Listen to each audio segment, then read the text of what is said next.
मेरे प्यारे बच्चों, बहुत सारा प्यार। मैं आपकी हिंदी अध्यापिका डॉक्टर बेबी शर्मा आज आपके लिए भारती भवन पब्लिशर्स द्वारा प्रकाशित कक्षा चौथी की पुस्तक वाटिका के अंतर्गत पाठ 1 कौन कविता का अभ्यास लेकर आई हूँ। बच्चों, इससे पहली वीडियो में आपने मेरे साथ कविता पढ़ी है और इस वीडियो में अब हम इसका अभ्यास कार्य करेंगे।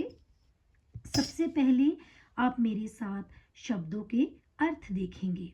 चांद, चंद्रमा, दिशा, रास्ता, निर्मल, साफ या स्वच्छ, प्रश्न, सवाल, नभ, आकाश, जग, संसार, पर्वत, पहाड़ या गिरी, हरियाली, हरापन या हरा रंग, इंद्रधनुष, बारिश के मौसम में 7 रंगों से आसमान में बनने वाली धनुष की आकृति।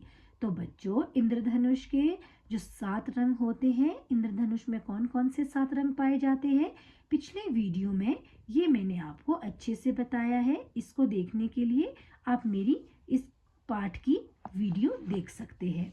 आगे है मौखिक प्रश्न। पहला प्रश्न है, रात में दिशा कौन दिखाता है? तो बच्चों, रात को आसमान में कौन चमकता है? रात को चांद आसमान में चमकता है और वही हमें दिशा दिखाता है।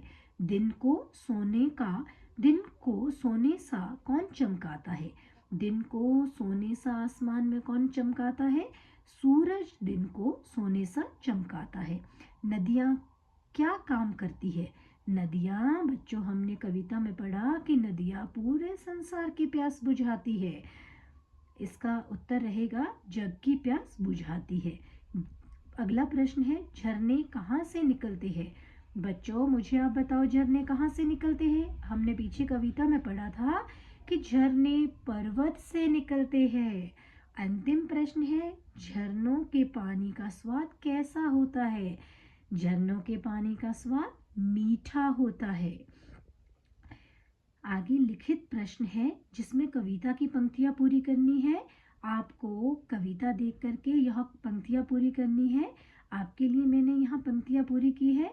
अगर न होते पेड़ भला, फिर हरियाली फैलाता कौन? दूसरा भाग है ख भाग। अगर न होते फूल बताओ, खिलखिलाकर मुस्काता कौन? अगर न होते बादल नभ में, इंद्रधनुष रच पाता कौन? आगे हमारे पास, अभी हमने लघु प्रश्न किए, अब हम दीर्घ प्रश्न की ओर जाते हैं जिसमें हमारे 5 प्रश्न दिए गए हैं। पहला प्रश्न है, सूरज और चांद हमारी सहायता कैसे करते हैं? उत्तर रहेगा, सूरज दिन में प्रकाश देकर और चांद रात में दिशा दिखाकर हमारी सहायता करते हैं। फूलों का कौन सा गुण अपनाना चाहिए? फूलों से हमें कौन सा गुण अपनाना चाहिए बच्चों? फूल क्या करते हैं? फूल हमें हमेशा मुस्कुराते रहते हैं और हमें खुशियाँ बांटते हैं। तो फूलों से हमें सदा खिलखिलाकर मुस्काने का गुण अपनाना चाहिए। अगला प्रश्न है, इंद्रधनुष को कौन और कहाँ रचता है? तो बच्चों, इंद्रधनुष हमें कहाँ दिखाई देता है? इंद्रधनुष हमें आसमान में दिखाई देता है और इंद्रधनुष बादलों द्वारा आकाश में रचा जाता है। इस कविता के रचनाकार का नाम बताइए। इस कविता के रचनाकार का नाम आपको मैंने पीछे भी जब कविता पढ़ी थी तो बताया था। इस कविता के रचनाकार बाल स्वरूप राही है। अगर पर्वत न होते तो क्या होता? बच्चों, अगर पर्वत न होते तो मीठे जल वाले झरने न होते। अगला तीसरा प्रश्न हमारे पास है, सुनो और लिखो। अब यहाँ कुछ कठिन शब्द दिए गए हैं। आपने यह कठिन शब्द मेरे पीछे बोलने हैं और अगर आपका मन हो तो अपनी उत्तर पुस्तिका में भी आप इन्हें लिख सकते हैं।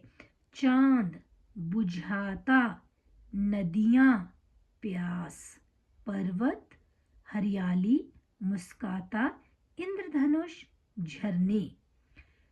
आगे भाषा बोध है। इन पंक्तियों में प्रश्न पूछे गए हैं।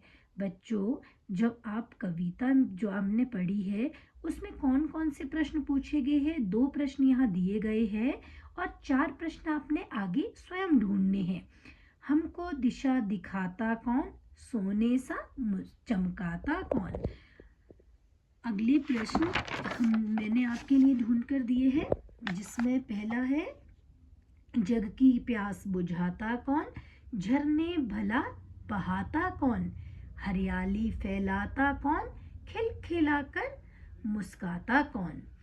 अब अगला प्रश्न है क्या, कौन, कहाँ, क्यों और कब शब्दों का केवल एक बार क्रम से प्रयोग करके नीचे दिए गए वाक्यों को प्रश्नवाचक वाक्यों में बदलिए। आपने प्रश्न बनाने हैं। पहला आपके पास है आज पानी बरसेगा। क्या आज पानी बरसेगा? ये प्रश्न बनाया गया है। इसी तरह से दूसरा वाक्य है अमन रो रहा है। कौन रो रहा है? प्रश्न बन गया। आगे है कल स्कूल जाना है। कल कहाँ जाना है? आपने उसी सीक्वेंस क्रम को कहा जाता है। जो क्रम आपके पास ऊपर दिया गया है उसी क्रम से आपने प्रश्न बनाने हैं। चौथा वाक्य है वह बाजार फल लेने आया है। वह बाजार क्यों आया है? अंतिम है दादाजी कल आए थे। दादाजी कब आए थे? आपके प्रश्न यहाँ बन चुके हैं। आगे चित्र पहचानिए और इनके लिए 2-2 समानार्थी शब्द लिखिए। जिस के आपको चित्र दिए गए हैं मैंने उनका नाम साथ में लिख दिया है और उसके साथ उनके 2-2 समानार्थी शब्द भी लिखे गए हैं। चांद, चंद्रमा, शशि, बादल, मेघ, जलद। तीसरा चित्र फूल का है। फूल को क्या कहा जाता है? पुष्प, सुमन। चौथा चित्र है वृक्ष, तरु, विटप, सूरज, रवि, दिनकर। अंतिम चित्र में पहाड़ दिखाए गए हैं। पहाड़ को और क्या कहा जाता है? पर्वत और गिरी। अगले पृष्ठ में देखिए आपके पास शिक्षक इन पंक्तियों का कक्षा में वाचन करे। वाचन होता है पढ़ना और इन पर आधारित प्रश्न बनाए और शिक्षार्थियों से प्रश्नों का उत्तर देने को कहे। हमें प्रकृति ने बहुत कुछ दिया है। धरती, नदियाँ, पेड़, पौधे सभी प्रकृति के ही अंग है। प्रकृति ने हमें इतना कुछ दिया है तो हमें भी प्रकृति को कुछ देना चाहिए। हमें अपनी धरती को साफ सुथरा रखना चाहिए। कूड़ा कूड़ेदान में डालना चाहिए। प्लास्टिक का प्रयोग नहीं करना चाहिए। खरीदारी के लिए जूट के थैले का प्रयोग करना चाहिए। नदी के पानी में गंदगी नहीं डालनी चाहिए। पेड़ों को काटना नहीं चाहिए। यहाँ हमारे पास एक प्रकृति से जुड़ा पैराग्राफ दिया गया है और हमने अब इससे प्रश्न ढूंढने हैं। प्रकृति के अंग कौन कौन से हैं? तो बच्चों आप इसमें से पढ़कर देखिए प्रकृति के अंग कौन कौन से हैं। धरती, नदियाँ, पेड़, पौधे सभी प्रकृति के अंग हैं। दूसरा प्रश्न हमारे पास बनता है हमें धरती को कैसा रखना चाहिए? हमें धरती को कैसा रखना चाहिए बच्चों? हमें धरती को साफ सुथरा रखना चाहिए। तीसरा प्रश्न हमारे पास बना है कूड़ा कहाँ डालना चाहिए? तो बच्चों कूड़ा हमें कहाँ डालना चाहिए? आप जब घर में होते हैं तो अपना कूड़ा कहाँ डालते हैं? चाहे घर में हो, चाहे बाहर हो, चाहे स्कूल में हो, कूड़ा हमें हमेशा कूड़ेदान में डालना चाहिए।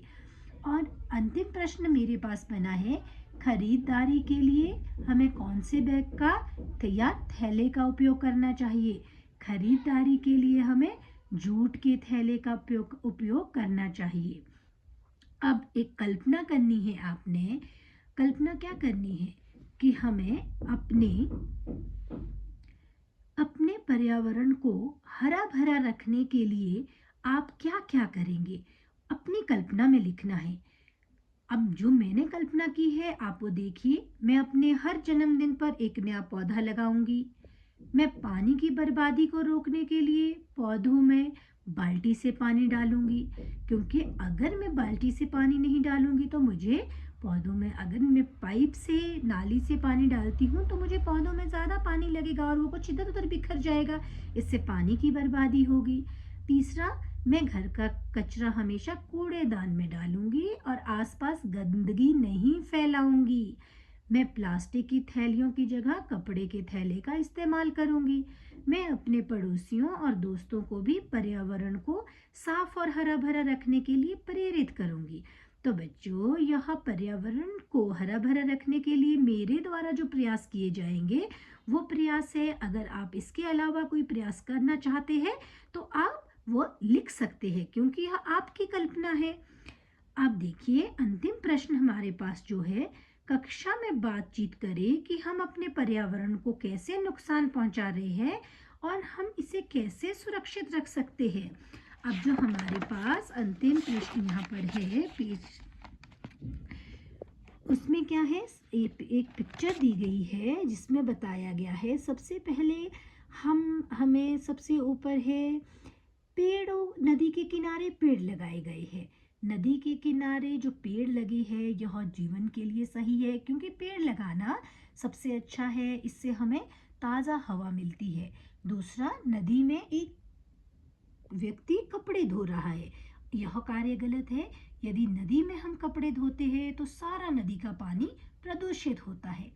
तीसरा जो है, खेतों की सिंचाई के लिए पंप का प्रयोग किया जा रहा है, यह एक अच्छा कार्य है, क्योंकि इससे पानी का सही उपयोग किया जाता है और पानी की बर्बादी को भी रोका जाता है। अगला हमें तस्वीर में दिखाया गया है नदी में जानवरों को नहलाना। बच्चों, नदी में जानवरों को नहलाना बहुत गलत बात है। यदि जानवरों को नदी में नहलाया जाता है तो हमारा वो पीने योग्य पानी नहीं रहता, सारे जानवरों की गंदगी वहाँ आ जाती है। अगला, नदी में कूड़ा कचरा फेंकना। अगर हम नदी में कूड़ा कचरा फेंकते हैं तो हमारी नदी का पानी गंदा हो जाता है, प्रदूषित हो जाता है, यह भी गलत कार्य है, इसे भी हमें रोकना चाहिए। आगे है फैक्ट्री का गंदा पानी नदी में गिराना।